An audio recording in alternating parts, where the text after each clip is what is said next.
guys, it is Shandace from Gigglezilla. Today, our video is going to be about how to manage, sounds like the wrong word, but what do you do when you're taking care of more than one small child? So I'd love to share kind of organically my experiences with taking care of multiple kids, and I worked in preschool setting, as you guys know, and then I also have lots of nieces and nephews. We've had 4, 5, 6 of them over at a time, and it's like this crazy, beautiful chaos, but it can be really stressful. Let's just acknowledge that whether you're a parent or a nanny or a grandma or grandpa, taking care of more than one child is challenging because you have to do so many things at once. Taking care of one kid is hard. Imagine adding 2 or 3 to the picture.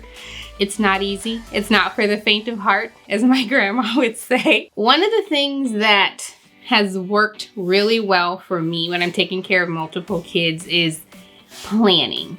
And don't stop the video now because you're like, I'm not a planner. It does not have to be meticulous. It doesn't have to be super time consuming. If you are someone who really loves planning activities and you have a calendar on your fridge of all the kids' activities and you know exactly what you want to do every day and you have a set schedule, that's amazing. I'm not gonna plan it to a T, but I'm not gonna let it be a free-for-all because in my experience, that kind of chaos ensues when I have nothing for the kids to do. So your plan could be super meticulous. It could be kind of fluid, but the idea here is that you have something in your head regarding what you want to do that day. If you are a super planner, then plan things that are age appropriate. Unless you have twins or triplets or quadruplets, the kids that you're taking care of or that you parent are all different ages. So you might have a 2-year-old, you might have a 5-year-old, and then a 12-year-old. They likely are not gonna be interested in the same things. I mean, maybe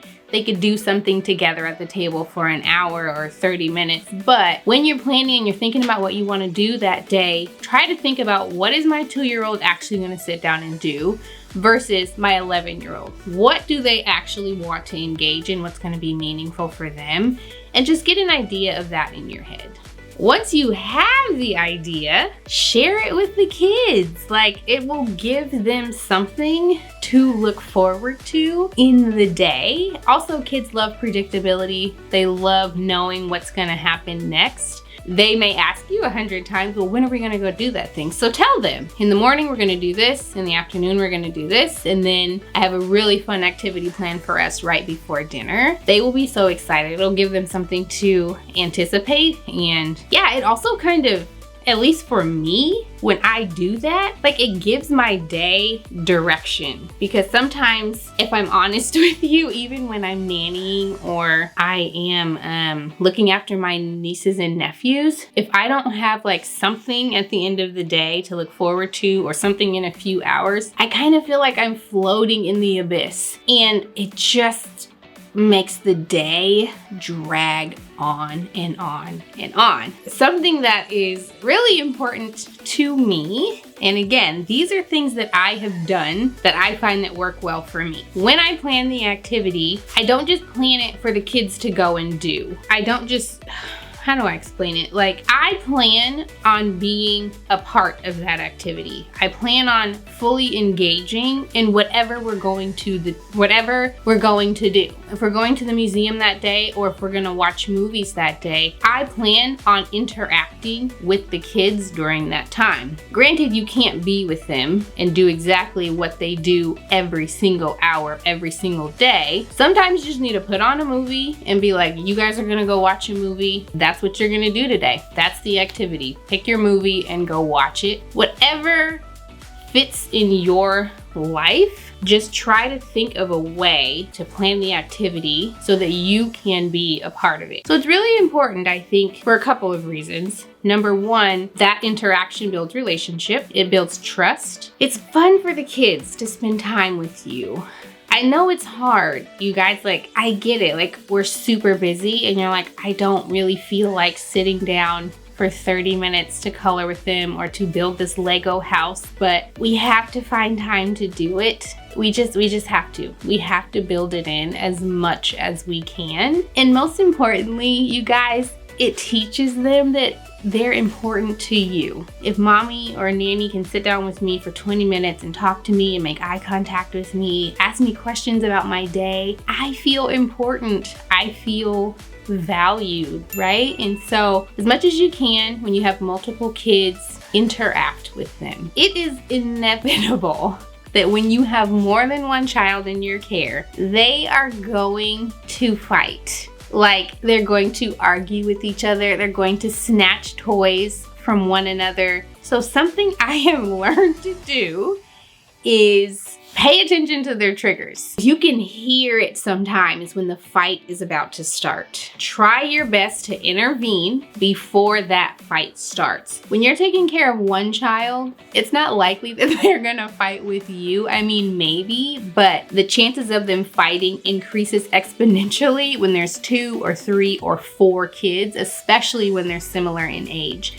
So, keep your antennas up and pay attention to what is going to set them off. If you know that every day there's a Lego that they both want, get ahead of that as much as you can so that you can just prevent that fight altogether. And then what I do when I see them playing well together is I just encourage that. Oh my gosh, look at you guys sharing. I love it. Oh, you're being so nice to each other. That makes me so happy. And doesn't it feel good to be kind to one another and to keep your hands to yourself? Just things like that, so that you kind of start to condition their brain that keeping my hands to myself is a good thing. Sharing is a good thing, right? And to be honest, like, these are life skills. I try to think of that when I'm interacting with kids. How could this little lesson that I'm teaching them about sharing impact them or help them later on in life? So that's more like global thinking, big thinking beyond just the day and the time. But honestly, you guys, like, all those little drops in the bucket, like, they amount to the teenager, and then they amount to the adult, and then like the person that's functioning in society. And so you have to think about that kind of stuff when you're interacting with kids. So pay attention to their triggers. When there's more than one kid, you're gonna have to break up a fight or two. There might be some timeouts. They might need to be separated for a while. And guess what?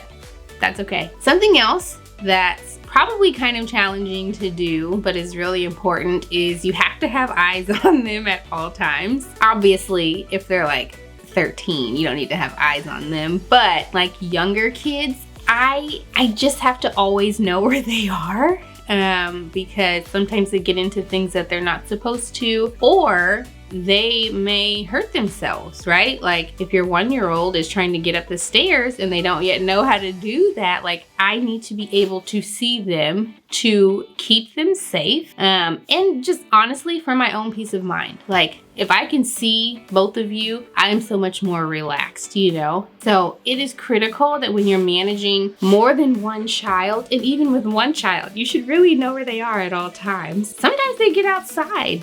And I know it's hard with more than one kid. You just have to do it. You have to find a way to keep eyes on them and then help them learn to communicate with you when they're doing something, so that you just have like a little flag in your head. Okay, she said she's going to the bathroom. Gosh, she's been gone to the bathroom for about 10 minutes now. Let me go check on her. Oh, there's no one in the bathroom. Where did she go? She went outside and she didn't ask first, or whatever the case may be. I mean, you guys get it. Keep eyes on them. It's extremely important. Another thing that's really important when you are managing more than one kid is that you are fair and that you are consistent.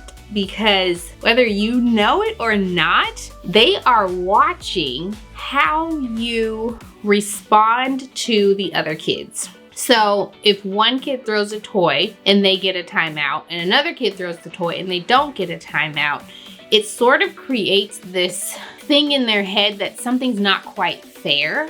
Or they start to think, well, why did I get something that they didn't get? Like kids do this all the time. Things have to be even with them in their mind. I think it's just how they reconcile and how they process the world around them. And so it's important that if you do one thing with one child, that you try your best to be fair with all of the children. So if you have a kid that, like, I don't know, they like really want a cookie and you give one a cookie and the other one sees it and they ask for a cookie and you say no, you just don't want to create that discord between the kids. And then obviously if there's age differences, like if you have a 6-year-old and a 1-year-old and you're always holding the 1-year-old, the 6-year-old may want you to pick them up. Or you give the 2-year-old a piggyback ride and then the 7-year-old wants a piggyback ride and you're like, I don't know. I don't think my back can handle that 7-year-old. So things like that obviously are going to happen, but try your best to be fair. Try your best to be consistent when you're managing multiple kids. Because like I said, they're watching you. You guys are watching how you interact with the other kids and they create that same expectation in their own mind. Don't be snotty with one of the kids and then really kind to the other one. Like, just don't do that. Even if they are annoying the crap out of you, try to be kind to all of them. So yes, if you are managing multiple kids, nannying, parenting, grandparenting multiple children, my hat is off to you. It's not easy, but it can be done, and it can be done well, and you can do it well. I have seen it happen before. So be encouraged and just love those kiddos and do the best you can.